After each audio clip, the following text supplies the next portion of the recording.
Nous lisons Actes chapitre 16, du verset 1 au verset 5.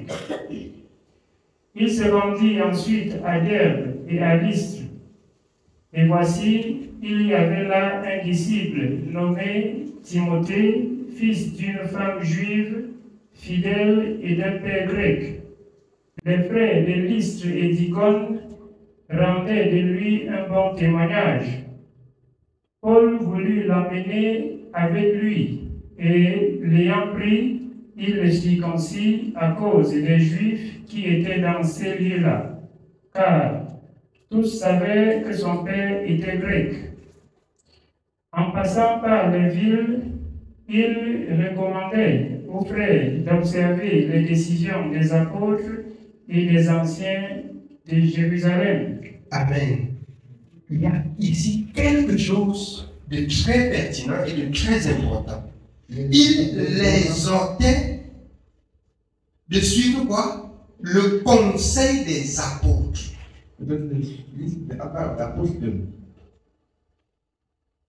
Reprends le dernier verset.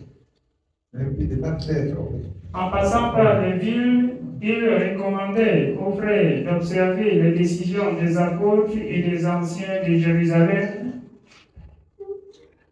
Les églises se fortifiaient dans la foi et augmentaient en nombre de jour en jour. Alors, bien-aimés, ce que je vais nous exhorter ici de comprendre, la décision, l'arrêt par l'esprit, le conseil des apôtres, il les exhorte de garder cela.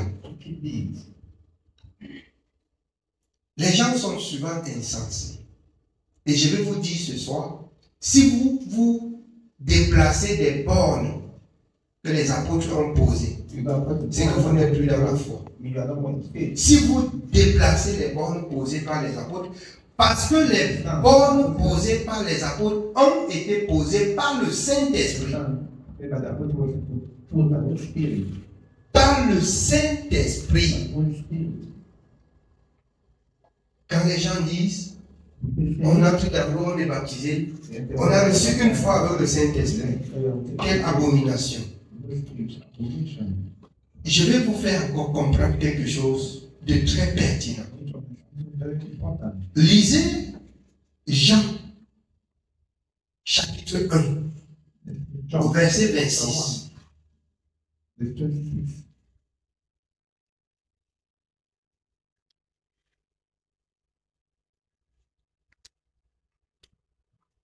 Nous lisons Jean chapitre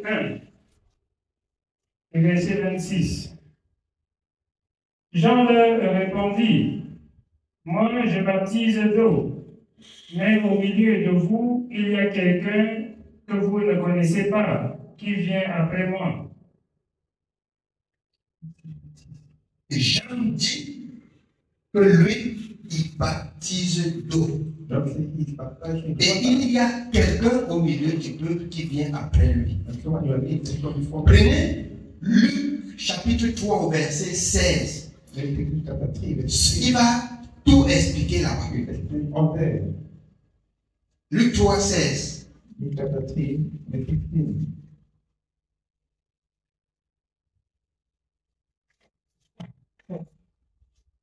Luc chapitre 3, nous lisons le verset 16. Il leur dit à tous, moi je vous baptise d'eau, mais il vient celui qui est plus puissant que moi. Je ne suis pas digne de délier la couronne de ses souliers. Lui, il vous baptisera du Saint-Esprit et de feu. Lui, il se limite en tant que Jean et serviteur au baptême d'eau. C'est à notre niveau, nous les serviteurs, le baptême d'eau. Ce qui concerne le Saint-Esprit, regarde Jésus. Si quelqu'un entre dans l'eau, il te baptise d'eau et il dit que reçoit le Saint-Esprit une fois dans l'eau, ce qu'il présente, ce qu'il ne sait pas, ce qu'il fait. Parce que pour recevoir même le Saint-Esprit, il faut que ton cœur soit préparé. Il faut que ton intérieur soit dépouillé. Il faut que ton cœur soit circoncis. C'est-à-dire la séparation. Quand tu acceptes la parole, c'est autre chose. Ceux qui acceptaient la parole étaient baptisés. Quand vous rentrez dans Jean chapitre 14 au verset 26, quand le consolateur serait venu, il y a un consolateur qui doit venir, qui doit vous enseigner, qui doit vous conduire, qui doit vous rappeler les paroles. Et Jésus dit, si je ne pars pas, ce consolateur ne viendra pas. Il ne viendra pas. Jean dit, le Saint-Esprit là, ce n'est pas moi. Et je dis encore ce soir, en ce qui concerne le Saint-Esprit, ce ne sont pas les serviteurs de Dieu. Le serviteur de Dieu est là pour orienter le peuple de Dieu, pour préparer le peuple de Dieu à le recevoir. Ils ne sont pas là pour partager le Saint-Esprit. Les serviteurs ne sont pas là pour partager le Saint-Esprit. Quand vous rentrez dans Acte 14 à partir du verset, Acte 8 à partir du verset 14. Lisez Acte 8 à partir du verset 14. Et je vous exhorte, pour ceux qui veulent porter le blasphème contre le Saint-Esprit, je vous exhorte, priez plutôt pour eux, ne discutez plus avec eux. Si quelqu'un dit que vous ne connaissez pas Dieu et que vous-même vous sentez dans votre cœur qu'il est dans l'ignorance, ce n'est pas la peine de discuter, c'est le temps de prier pour lui. Dieu ne voudrait pas que quelqu'un s'égare. Si quelqu'un croit être ton ennemi, je vous exhorte, ton seul ennemi sur la terre, c'est le péché. Il ne faut pas avoir pour ennemi les êtres vivants. Le Seigneur dit dans le livre de Romains 13, verset 8, alors, qu'est-ce que Dieu veut? Si ce n'est que de vous aimer les uns les autres, c'est de l'amour. Priez pour ceux qui vous persécutent.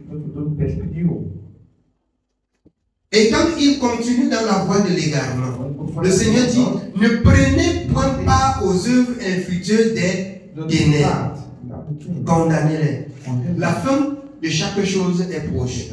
Dieu est celui qui démontre qui est avec lui, qui n'est pas avec lui. C'est pourquoi ne jugez de rien avant que le temps n'arrive.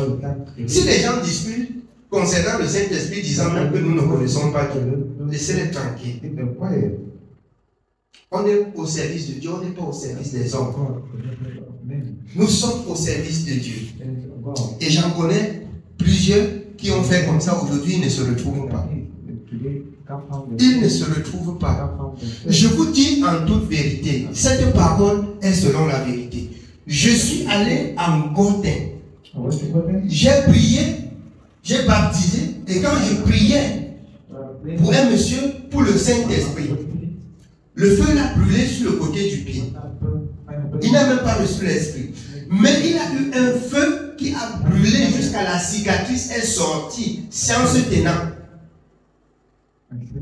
Alors, il fallait quoi? Le dépouillement. Les gens vivent dans le péché et ignorent que ce que Dieu a dit est vrai. Lisez Actes maintenant, vous allez comprendre ce que les apôtres ont fait. Vous avez d'abord lu Acte 16. Quand Paul recommande qu'on garde le conseil des apôtres, qu'on marche sur les pas des apôtres. Lisez Acte 8 à partir du verset 14. Acte chapitre 8, nous commençons au verset 14. Les apôtres qui étaient à Jérusalem, ayant appris que la Samarie avait reçu la parole de Dieu, y envoyaient Pierre et Jean. Ceux-ci, arrivés chez les Samaritains, prièrent pour eux afin qu'ils reçussent le Saint-Esprit, car ils n'étaient encore descendus sur aucun d'eux. Ils avaient seulement été baptisés au nom du Seigneur Jésus. Où était le Saint-Esprit dans le baptême? Où était le Saint-Esprit dans le baptême? Ils avaient seulement été baptisés au nom du Seigneur Jésus-Christ. Et ceux-ci arrivaient, priaient pour eux afin qu'ils reçussent le Saint-Esprit. Quand vous descendez plus bas dans Acte 19 avec Paul, toujours après avoir parcouru l'Asie, il rencontre quelques disciples, il leur pose la question, vous avez reçu le Saint-Esprit quand vous avez cru? Trouvant même que leur baptême n'était pas conforme, c'était le baptême de la repentance, alors qu'il faut mourir avec Jésus, il leur dit, alors voici ce que Dieu nous a recommandé, de baptiser au nom de Jésus. Sur cette parole, Paul les a baptisés, les a imposé les mains et pria pour eux afin que ceux-ci reçussent le Saint-Esprit. Voilà la conduite des apôtres. Continue dans Acte 8. Nous continuons au verset 17. Alors, Pierre et Jean leur imposèrent les mains et ils reçurent le Saint-Esprit. Lorsque Simon vit que le Saint-Esprit était donné par l'imposition des mains des apôtres, il leur offrit de l'argent en disant, « Accordez-moi aussi ce pouvoir, afin que celui à qui j'imposerai les mains reçoive le Saint-Esprit. » C'était devenu un business. Je vais vous dire et vous rappeler encore. Si le Seigneur ne t'a pas accordé le don de l'Esprit, ou s'il ne t'a pas choisi pour serviteur, tu vas prier pour les gens. Ils peuvent recevoir l'Esprit, mais pas le Saint-Esprit, mais un autre esprit. Ils peuvent recevoir un autre esprit, mais pas le Saint-Esprit. Et si Dieu t'aime beaucoup, surtout ceux que tu vas prier, ils ne vont rien recevoir. Et quand ils ne reçoivent rien, tu transformes directement en disant que le baptême est une fois accompagné du Saint-Esprit. Quelle honte! Quelle honte! C'est la honte. Alors, c'est le temps de dire aux hommes qui quittent le péché et qui se sanctifient pour que Dieu agisse de même pour eux. Si Dieu n'a pas appelé un serviteur, il ne peut pas être serviteur. Il peut se former, mais il ne pourra pas être serviteur appelé par Dieu. Il peut fournir beaucoup d'efforts, mais il ne sera jamais agréable à Dieu. Jusqu'à ce qu'il s'humilie et que si Dieu le choisit, ou que si Dieu l'a choisi, parce que l'humilité précède la gloire. C'est dans l'humilité que Dieu accorde le salut aux personnes. Ce n'est pas dans les bruits, ce n'est pas dans les querelles. Ce n'est pas dans les querelles. Ce n'est pas dans les tiraillements. Ce n'est pas dans les luttes. Je dis cela parce que je vous ai rendu ce témoignage. D'autres avec qui on servait Dieu et qui ont choisi faire leur groupe. J'arrive là-bas, il y a au moins plusieurs personnes qui sont allées baptiser. Et dans tous ces gens, ils ont prié, ils ont intercédé pour le Saint-Esprit. Personne n'a reçu. Mais grande était leur surprise que l'un monsieur, sur qui ils priaient pour le Saint-Esprit, arrive, je prends le livre de l'Éternel. Je les offre. Et elle dit qu'elle n'avait pas compris même que le baptême était ça. Sur cette parole, je la fais descendre encore dans l'eau. On rentre dans la parole, je les offre pour le Saint-Esprit. Elle se met à genoux et le Saint-Esprit descend. Allez rendre témoignage. Allez leur dire que Dieu a porté le regard sur vous et il vous a accordé le Saint-Esprit que vous avez longtemps demandé et cela n'était pas possible. Parce que vous n'avez même pas compris le sens du baptême. Parce que vous faites baptiser, vous flattez les gens pour les faire baptiser. Vous attirez les gens vers vous. Nous attirons les gens vers Jésus. Nous renvoyons les gens vers Jésus.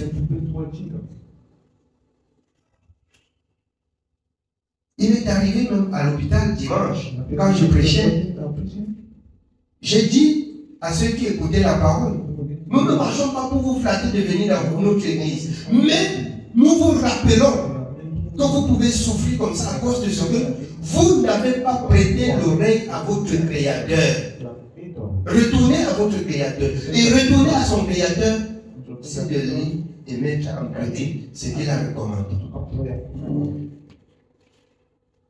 C'est de chercher. Il est temps pour vous de chercher à connaître votre Créateur. Nous ne tirons pas les gens vers nous. Vous avez vu la preuve à Bilonguet, quand les autres sont partis, les uns et les autres les ont suivis. Ça ne m'a rien dit. J'ai continué à utiliser mon livre que j'utilise pour parler comme je parle. Mais chacun pouvait établir la différence.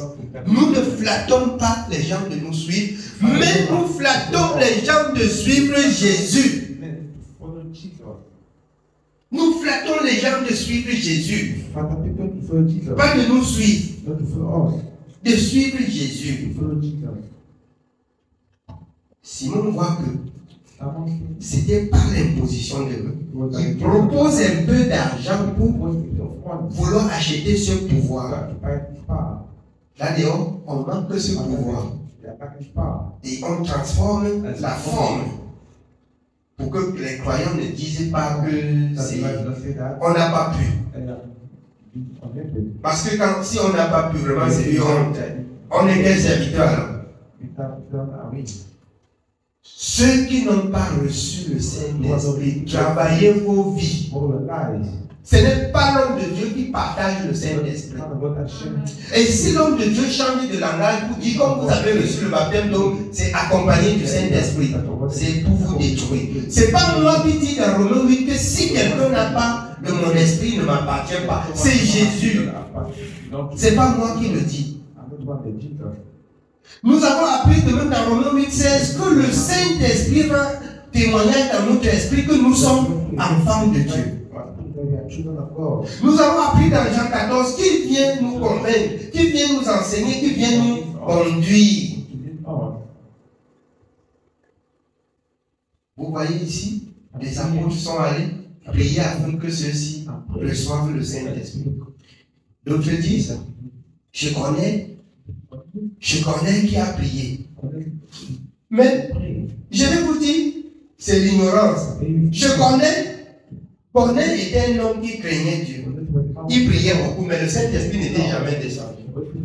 C'est quand Pierre arrive chez Corneille, c'est la présence de Pierre qui repart le Saint-Esprit, l'homme de Dieu, oint de Dieu, choisi par Dieu, qui arrive et que la puissance du Saint-Esprit dégage en lui et enveloppe la maison de Corneille. Pourquoi on devient l'âme à comprendre? Pourquoi on ne peut pas comprendre? Corneille avait prié, Corneille craignait beaucoup, mais le Saint-Esprit n'était jamais descendu. Je crains que les gens ne reçoivent l'esprit d'erreur. Parce qu'on peut tellement être amoureux du Saint-Esprit sans faire la volonté de Dieu selon la parole de Dieu que le mauvais esprit vient faire son entrée. Que le mauvais esprit vient faire son entrée. Et écoutez bien, prenez Acte 10 à partir du verset 34.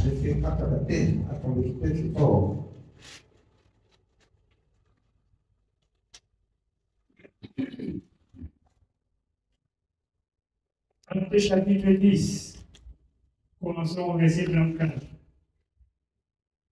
Alors Pierre, ouvrant la bouche, dit, en vérité, je reconnais que Dieu ne fait point exception des personnes, mais qu'en toute nation, celui qui le craint et qui pratique la justice lui est agréable. Amen. Je reconnais que Dieu ne fait exception de personne, mais qu'en toute nation, celui qui le craint et le prie et observe sa parole trouve grâce à ses yeux. Ça veut dire quoi? Ce que les apôtres ont fait dans Acte 8, 14, toi aussi, Dieu ne te regarde pas comme un inconnu. Tu peux aussi le faire si tu as obéi à la parole de Dieu. Dieu peut aussi le faire avec toi. Dieu peut le faire avec toi, mais c'est dans l'obéissance, c'est dans la soumission, c'est dans l'humilité. Dieu le fait encore. Le Dieu d'Israël, il n'a pas changé. Il est le même, hier, aujourd'hui, éternellement.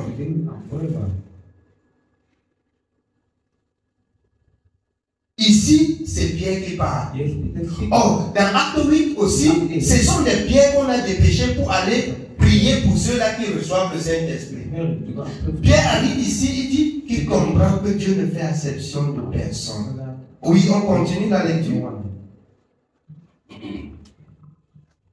Il a envoyé la parole aux fils d'Israël en leur annonçant la paix par Jésus-Christ, qui est le Seigneur de tous. Il a envoyé la parole. Les gens veulent envoyer le Saint-Esprit sans la parole. Les gens veulent recevoir le Saint-Esprit sans la parole. C'est pas possible. C'est pas possible. C'est pas possible. Il a envoyé la parole aux fils d'Israël.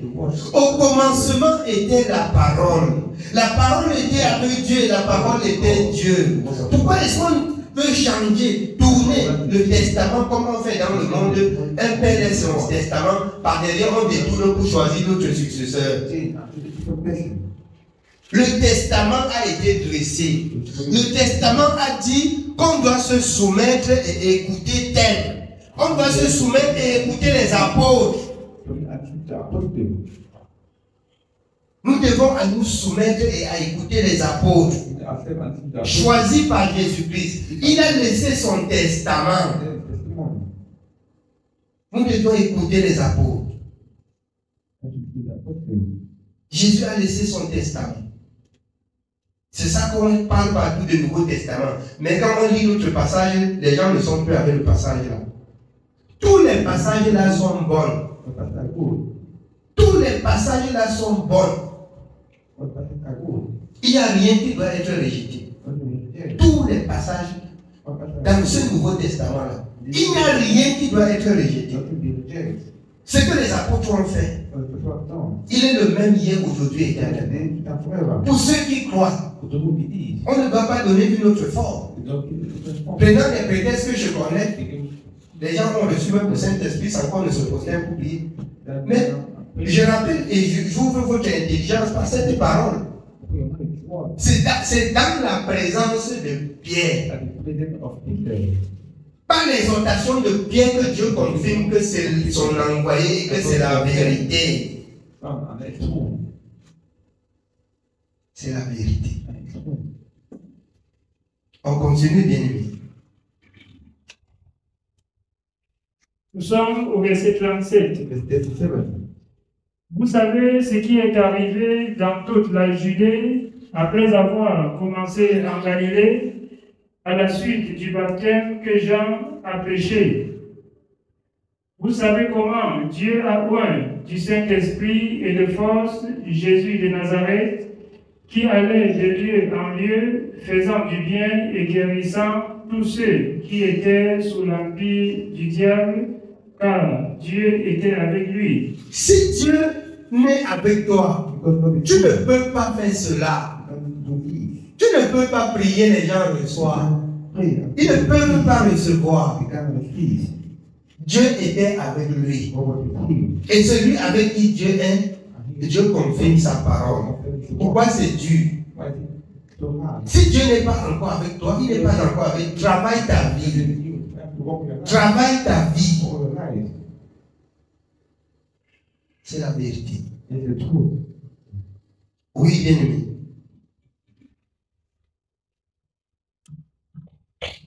Nous sommes témoins de tout ce qu'il a fait dans le pays des Juifs et à Jérusalem. Ils l'ont tué en le pendant au bois. Dieu l'a ressuscité le 3e jour, et il a permis qu'il apparût, non à tout le peuple, mais aux témoins choisis d'avance par Dieu, à nous qui avons mangé et bu avec lui. Écoutez, je vais vous rappeler quelque chose. Ici, Pierre, je connais, est en train d'exhorter. Et quand Pierre se trouve en train d'exhorter, il ne parle pas de lui. Il retourne les cœurs vers Jésus.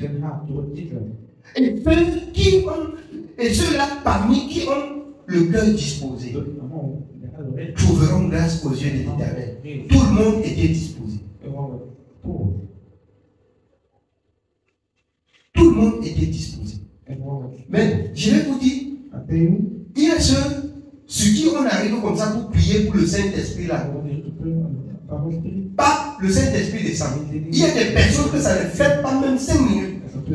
Il y a des personnes que tu pries pendant toute la journée. Zéro.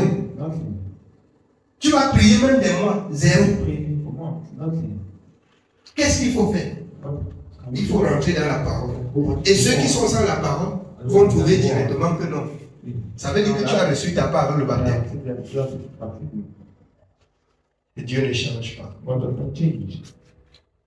Je n'ai pas encore vu les apôtres baptisés et les gens reçoivent en même temps dans le baptême le Saint-Esprit. Ce n'est pas écrit.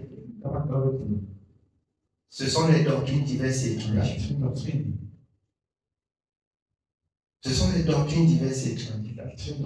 Mais Dieu confirmait sa parole par des signes et des prodiges, des miracles. C'est-à-dire quand les apôtres redonnaient la gloire à Jésus, Jésus pouvait tout faire. Mais le Saint-Esprit qui est descendu chez Corneille était un miracle et la confirmation de la parole de Dieu. Ici, Pierre était en train de présenter Jésus, de glorifier Jésus, de témoigner Jésus. Et Jésus, confirmant sa parole, reprend le Saint-Esprit comme à la Pentecôte. Amen.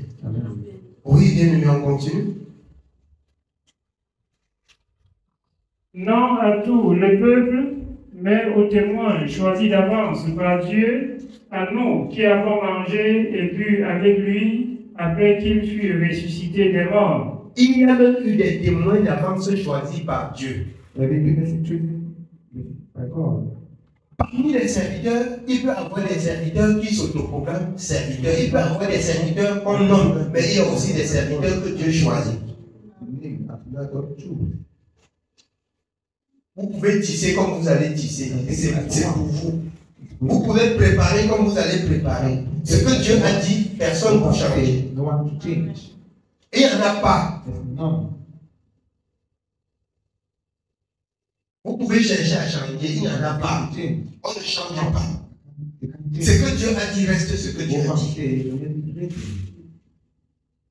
Oui, bien aimé.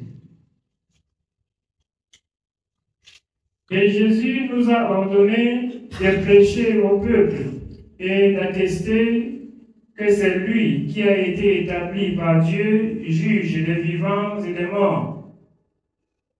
Tous les prophètes rendent de lui le témoignage que quiconque croit en lui reçoit par son nom le pardon des péchés. Bien glorifié Jésus. Tous les prophètes rendent de lui un témoignage que quiconque croit en lui reçoit en lui et par lui le pardon des péchés. Je bénis l'Éternel.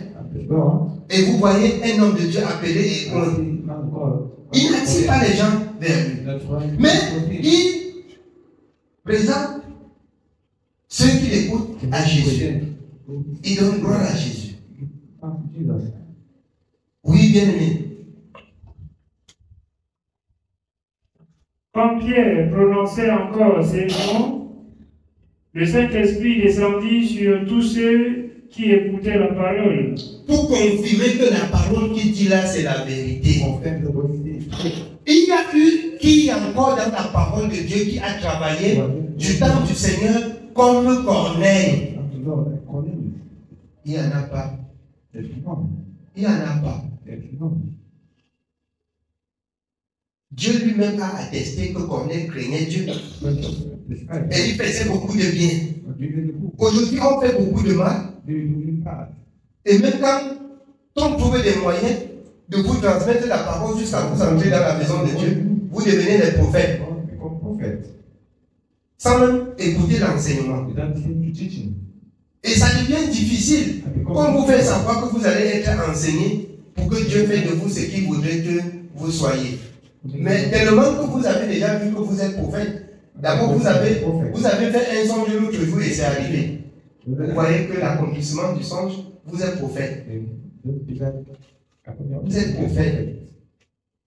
Le marabout aussi parle, même ça arrive. Le marabout parle, ça arrive. À la seule différence que vous connaissez que c'est le marabout, c'est que lui, il ne craint pas Dieu et il fait avec sa magie.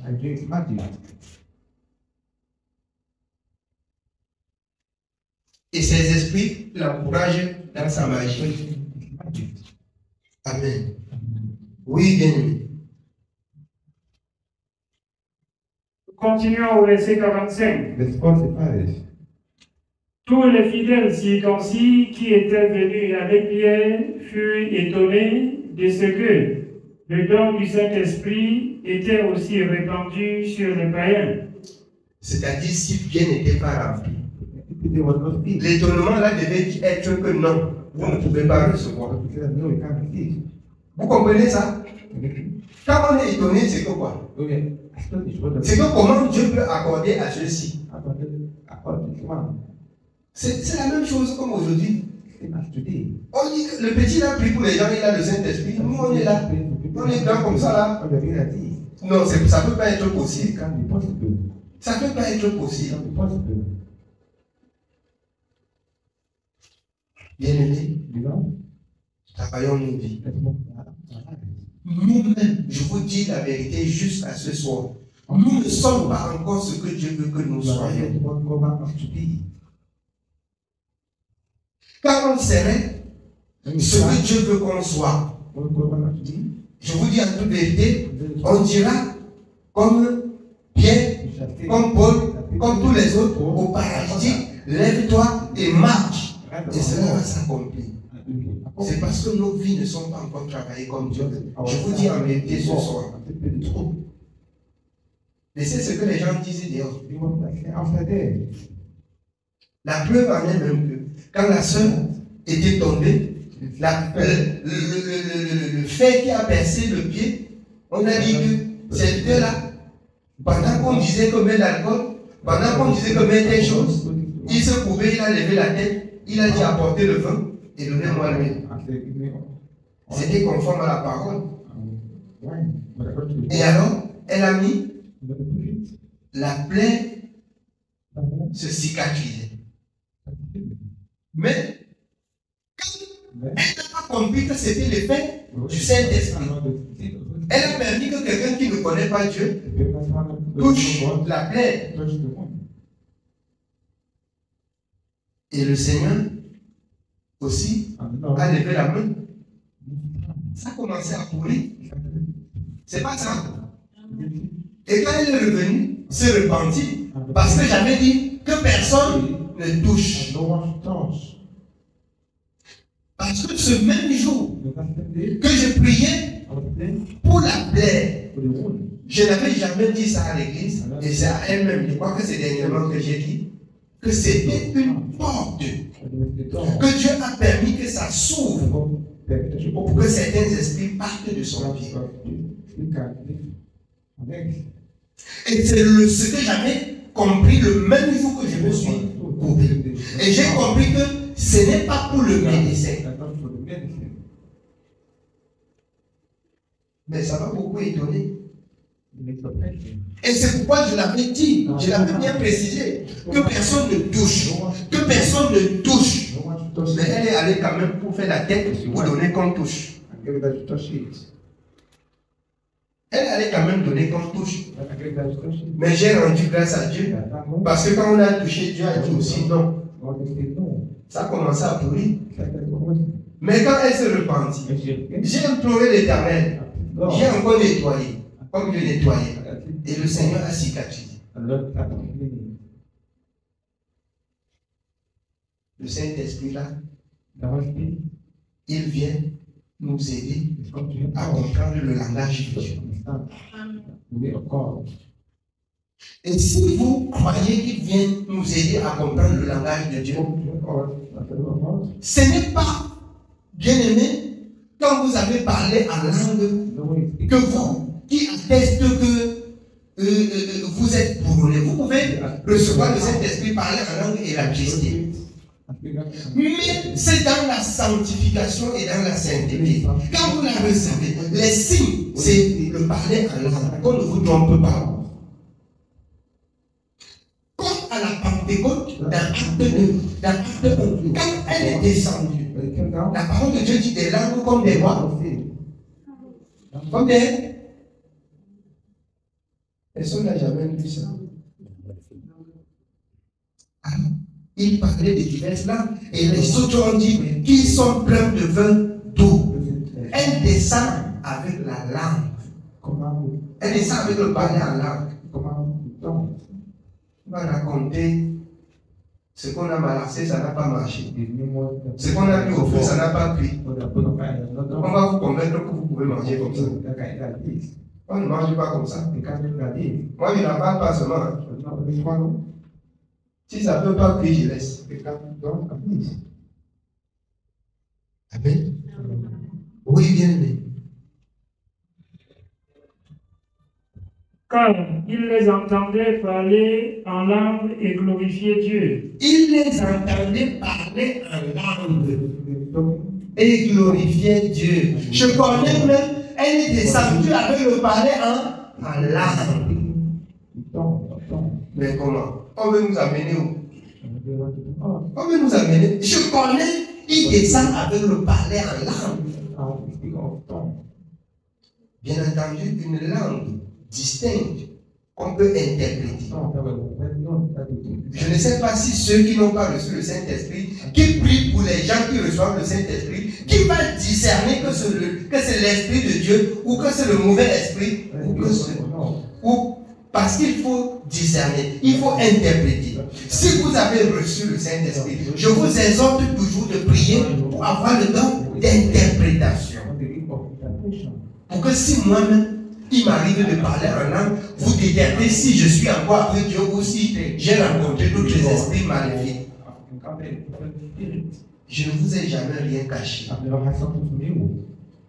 Dieu me demande. Je vous dis tout selon la parole de Dieu. Amen.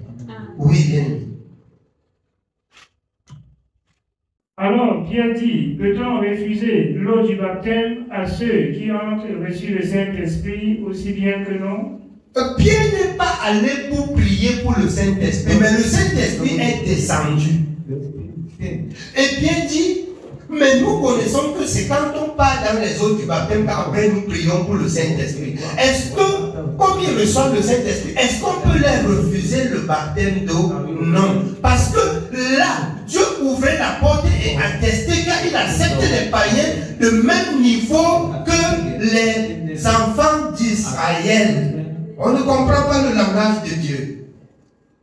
Si ce n'est pas ça, à quel niveau encore les apôtres sont arrivés et les gens ont reçu le Saint-Esprit sans l'imposition des mains? Vous me dites, c'est ce même Pierre, c'est ce Pierre que Dieu lui fait savoir qu'il doit, dans toutes les nations, il ne doit plus faire exception de personne. Tous ceux qui doivent croire, accepter la parole, doivent devenir enfants de Dieu. Et le même Saint-Esprit sera son partage. Dieu a testé pour prendre l'avance sur Pierre, de comprendre bien ce qu'il dit. Mais quand on est limité, on ne peut pas comprendre ce que l'Esprit dit aux églises. Quand on est limité, quand on veut rivaliser, quand on veut insulter, quand on a de la jalousie, quand on est plein de mal dans le cœur, ça peut arriver que comme ça. Mais je vous exhorte, ne faites pas la guerre si on dit que c'est pas que vous avez reçu le mauvais esprit. Sachez que si c'est le mauvais esprit, c'est ce que les apôtres ont reçu. Parce que nous n'avons pas quitté la conduite des apôtres. Si les apôtres sont entrés en enfer, suivons-les là-bas avec le Saint-Esprit. L'enfer ne peut même pas nous accepter. Parce que le Saint-Esprit n'entre pas dans l'enfer. Vous avez vu comment Daniel à Babylone étant rempli de l'Esprit de Dieu, on le jette dans les abîmes lui refusent. Même les lions refusent de le manger. C'est ainsi que les abîmes n'acceptent pas la lumière. Quand il y a la lumière, la tchac, les ténèbres là, ça disparaît, ça prend ses bagages, ça déménage. Quand on met la lumière, quand on allume la bougie, l'obscurité passe, personne ne chasse l'obscurité. Ça passe.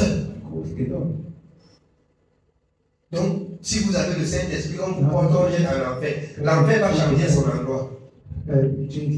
Ça va changer son endroit. Ça va vous laisser là-bas et changer son endroit. C'est la vérité. L'enfer va disparaître de là. Vous êtes la lumière. Vous êtes le sel. Que personne ne vous trouve.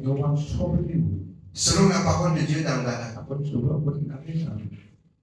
Si quelqu'un a des doutes sur la parole qu'il écoute tous les jours, Romains 14, 23, tout ce qui n'est pas le fruit d'une conviction est péché. Comme on peut un peu troubler le peuple de Dieu jusqu'à quelqu'un soit un peu confus que donc je ne suis pas dans la vérité. Ça veut dire qu'il faut encore voir ta vie. Hein. Ta vie n'est pas propre. Là où je suis convaincu. Je ne doute pas de ce que le Seigneur m'enseigne. Je ne doute pas. Amen. Oui, bien aimé. On continue. Et il ordonna qu'ils fussent baptisés au nom du Seigneur. Sur quoi il le priait de rester quelques jours auprès d'eux. Amen. Il recommandait et il est baptisé au nom du Seigneur Jésus-Christ. Et il priait bien de rester quelques jours avec eux. Pour faire quoi? Pour les enseigner. La majorité, baptisez-leur et enseignez-leur.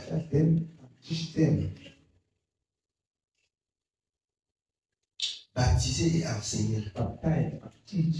Amen. Je pense que la confusion qui règne dans votre esprit un peu pour ceux qui ont encore des doutes, si quelqu'un n'a pas bien compris, après ou bien si un passage où vous avez ce qui est contre ça, là, vous apportez, on va trouver d'autres passages. Vous comprenez bien. Amen. Que Dieu soit béni.